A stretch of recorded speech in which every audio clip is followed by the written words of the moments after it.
sudah. Silakan Pak Usman, kita sekarang sudah jadi host. Baik, terima kasih Bapak dan Ibu. Assalamualaikum warahmatullahi wabarakatuh. Waalaikumsalam Waalaikumsalam warahmatullahi warahmatullahi wabarakatuh. Selamat malam anak-anak. Selamat malam Pak Guru. Apa kabar malam ini? Alhamdulillah, malam ini kita bertemu kembali dalam pelajaran pendidikan agama Islam. Hari ini semua ya. Hadir Pak Guru. Hadir semua Pak Guru. Nah, anak-anak sekalian, sebelum kita belajar, terlebih dahulu kita akan berdoa. Baiklah, yang memimpin doa adalah siswa yang hari ini datang paling awal. Silakan maju, Nak. Pak Guru, Pak Laude. Iya, Ibu. Nurmia tadi yang duluan masuk di kelas, Pak Guru. Oh iya. Cepat. Iya Pak Silakan Guru. Nak Nurmia. Baiklah teman-teman, marilah kita membaca doa sebelum belajar. Doa dimulai. Bismillahirrahmanirrahim. Rabbi zidni ilman warzuqni fahma. Ya Allah, tambahkanlah ilmuku dan berilah aku pemahaman yang baik. Amin. Ya, terima kasih Nak Nurmia. Nah, anak-anakku sekalian, kalian harus membiasakan sikap disiplin sejak kecil. Sebab kedisiplinan akan membuat hidup menjadi teratur. Orang yang disiplin, dia akan selalu menaati peraturan sekolah. Misalnya, datang ke sekolah tepat waktu. Dan disiplin belajar akan membuat kalian berhasil menggapai cita-cita. Paham ya anak-anak? Paham Pak Guru. Paham Pak Guru. Baiklah anak-anak sekalian, pada pertemuan sebelumnya kita sudah mempelajari materi mari berperilaku terpuji. Masih ingat kan contoh perilaku terpuji yang sudah kita pelajari? Misalnya apa? Ya, gemar membaca, bagus sekali. Berikutnya apa? Amanah Pak Guru, amanah. Ya, amanah, Pak bagus Guru. sekali. Apalagi, Nak? Jujur. Ya, Jujur bagus.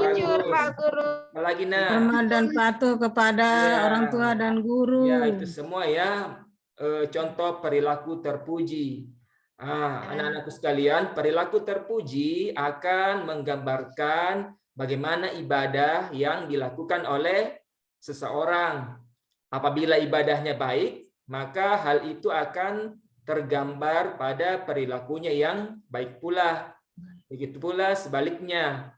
Oleh karena itu, setelah mempelajari materi, mari berperilaku terpuji, kita akan lanjutkan pada materi pelajaran 9, yaitu mari melaksanakan sholat. Hari ini kita akan mempelajari bagian A, yaitu keutamaan sholat. Anak-anakku sekalian, kita mempelajari materi ini agar kita dapat mengetahui apa-apa saja keutamaan sholat itu. Sehingga ibadah sholat yang kita lakukan semakin baik dan bermanfaat bagi kehidupan kita di dunia dan akhirat. Nah, anak-anakku sekalian, setelah mempelajari materi ini, diharapkan anak-anakku dapat memahami keutamaan sholat dengan benar. Adapun kompetensi dasar dari materi kita ini, yaitu memahami makna ibadah sholat dan indikator pencapaian kompetensinya, yaitu peserta didik dapat memahami keutamaan sholat. Nah, anak-anakku, silakan bergabung dengan kelompoknya masing-masing sesuai dengan pembagian kelompok yang sudah kita atur pada pertemuan sebelumnya. Silakan, Nak. Baik, Sudah Pak Guru. anak-anak. Jadi pada pembelajaran hari ini, Pak Guru akan menyajikan video pembelajaran. Setelah itu, Pak Guru akan memberikan pertanyaan dan kalian akan berdiskusi untuk menjawab pertanyaan yang Pak Guru berikan. Kemudian, kalian akan mempresentasikan hasil diskusi kalian di depan kelas. Paham ya anak-anak? Paham Pak Guru. Pak Guru. Alhamdulillah. Nah, anak-anakku, silakan kalian amati dengan baik video ini agar kalian dapat memahami apa-apa saja keutamaan sholat itu. Siap ya? Siap Pak Guru. Ya, kita mulai.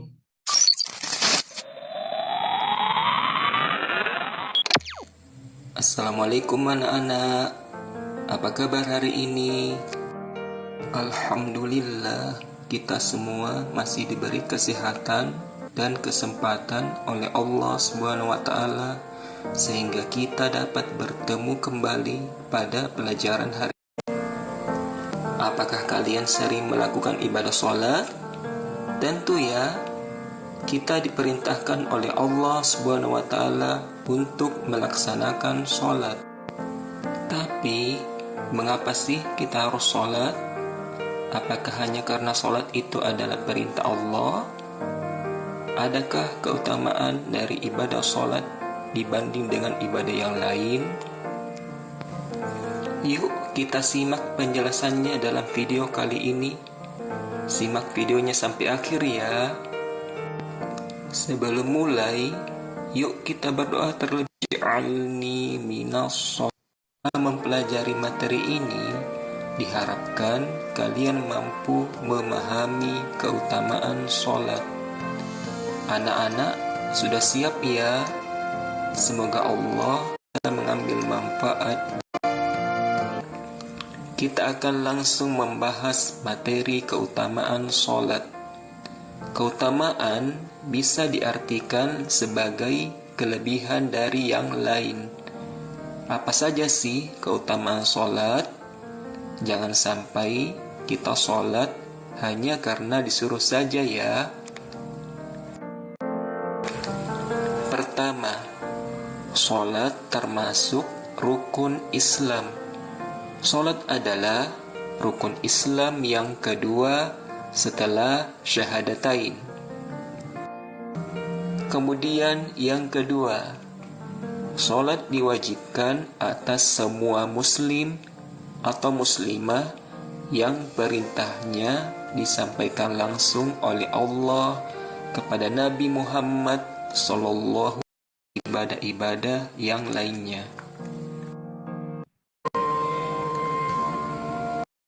Pertama kali dihisab pada seorang ia telah gagal dan rugi. Selanjutnya, sholat termasuk amal yang paling disukai oleh Allah. Ini terdapat dalam hadis Nabi, apakah amal perbuatan? Lalu apa lagi? Sallallahu alaihi wasallam, sholat dapat menghapuskan kesalahan dan menghilangkan keburukan. Diceritakan dari sahabat Abu Hurairah radhiyallahu anhu bahwa orang yang tersisa padanya semua kesalahan. Hadis riwayat Bukhari dan Muslim. Berikutnya, sholat dapat mencegah dari perbuatan keji dan mungkar.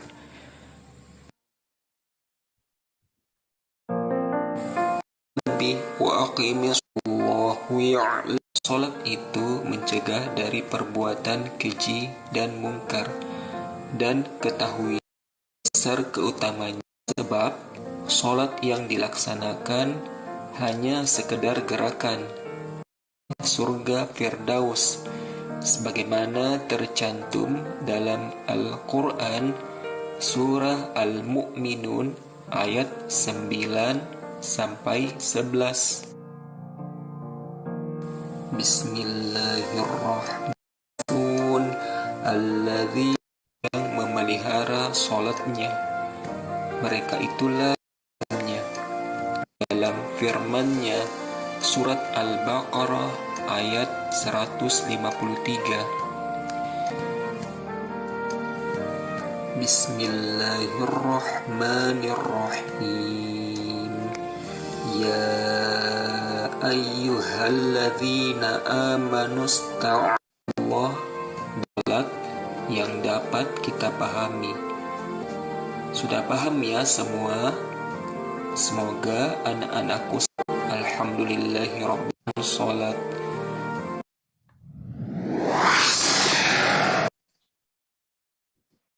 Bagaimana anak-anak? Kalian sudah mengetahui kan apa-apa saja keutamaan sholat itu? Nah, sekarang Pak Guru akan memberikan pertanyaan. Pertanyaannya yaitu, yang pertama, mengapa kita harus sholat? Dan yang kedua, apa-apa saja keutamaan sholat itu? Silahkan kalian berdiskusi dengan teman kelompoknya masing-masing. Bapak beri waktu 15 menit untuk berdiskusi. Setelah itu, masing-masing kelompok akan mempresentasikan hasil diskusinya di depan kelas. Paham ya? Silahkan dimulai diskusinya anak-anak. Paham Pak Guru. Sudah Pak Guru. Oke, baiklah anak-anak, waktu diskusi sudah cukup. Sekarang anak-anakku akan mempresentasikan hasil diskusinya. Kelompok berapa yang mau presentasi lebih dulu? Saya Pak Guru. Ya, baik, silahkan kelompok 2 untuk mempresentasikan hasil diskusinya. Yang pertama, mengapa kita harus salat? Karena salat itu adalah rukun Islam yang kedua, dan salat itu adalah perintah Allah dan merupakan perbuatan yang pertama kali ditanyakan pada hari kiamat. Ya, itulah presentasi dari kelompok 2. Alhamdulillah, sangat bagus ya. Mari kita beri tepuk tangan. Kelompok lain, apakah ada yang ingin menanggapi atau bertanya? Pokoknya Pak Ode, kelompoknya. Ya, silahkan kelompok 1. Terima kasih untuk kelompok 1. Pertanyaannya bagus sekali ya. Silahkan kelompok 2 untuk memberikan jawabannya. Ya, alhamdulillah jawaban dari kelompok 2 sudah benar ya anak-anak. Apakah masih ada yang ingin bertanya? Kalau sudah tidak ada, sekali lagi mari kita beri tepuk tangan untuk kelompok 2. Berikutnya, silahkan kelompok berapa lagi yang mau presentasi? Baiklah anak-anak, kita akan menyimpulkan hasil diskusi kalian. Jadi, kita melaksanakan ibadah sholat karena sholat adalah perintah Allah dan wajib dilakukan oleh setiap umat Islam. Bukan hanya karena disuruh oleh Bapak Ibu Guru ataupun orang tua. Adapun keutamaan sholat, yaitu yang pertama, silakan Nak Fitri. Ya, bagus sekali Nak Fitri. Salat termasuk rukun Islam yang kedua setelah syahadatain Pak Guru. Ya, bagus sekali Nak Fitri. Berikutnya Nak Nurmia. Salat adalah perintah Allah. Salat diwajibkan atas muslim atau muslimah yang perintahnya disampaikan oleh Allah secara langsung kepada Nabi Muhammad. Ya, berikutnya Nak Arsyad.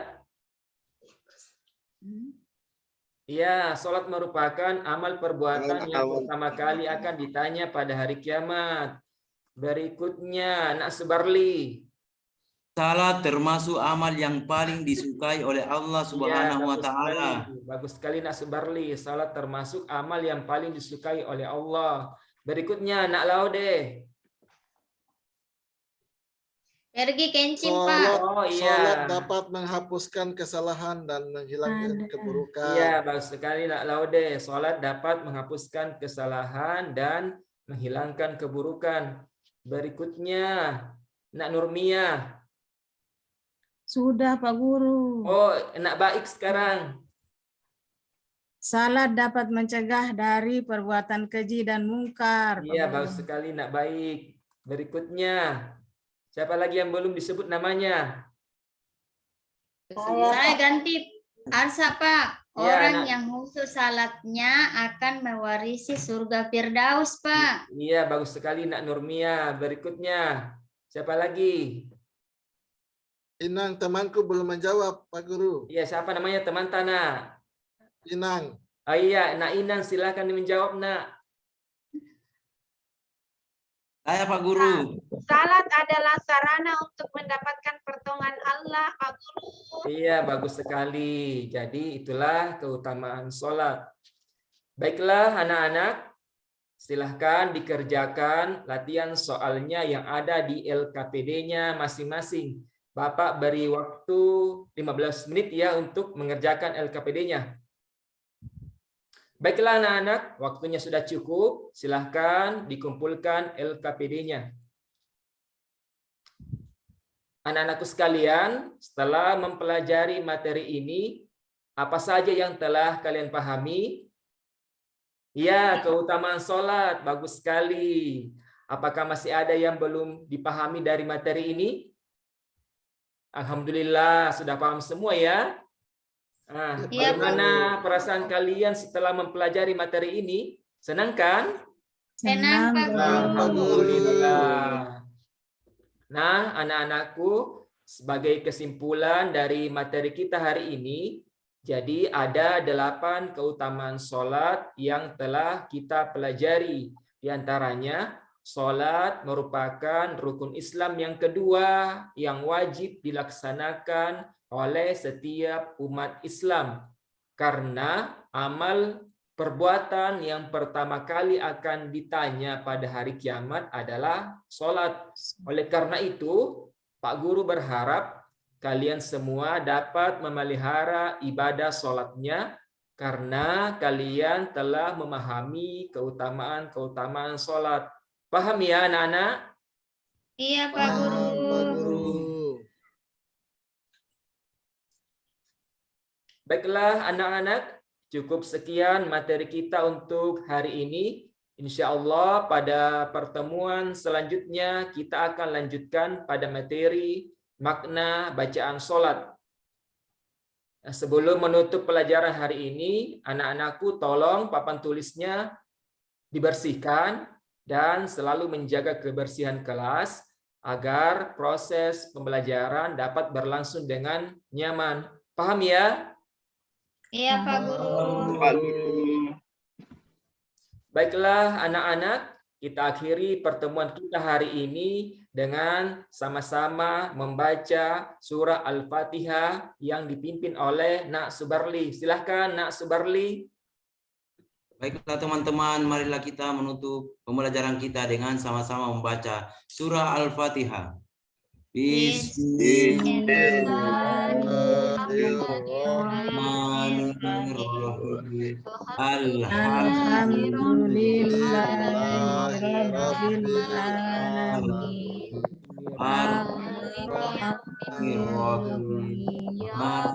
Maliki yaumiddin. Iyyaka na'budu wa iyyaka nasta'in. Ihdinas siratal ladzina an'amta 'alaihim ghairil maghdubi 'alaihim waladdallin. Ya, terima kasih Nak Subarli. Terima kasih anak-anak. Insya Allah kita ketemu pekan depan. Wassalamualaikum warahmatullahi wabarakatuh. Waalaikumsalam warahmatullahi wabarakatuh. Wabarakatuh.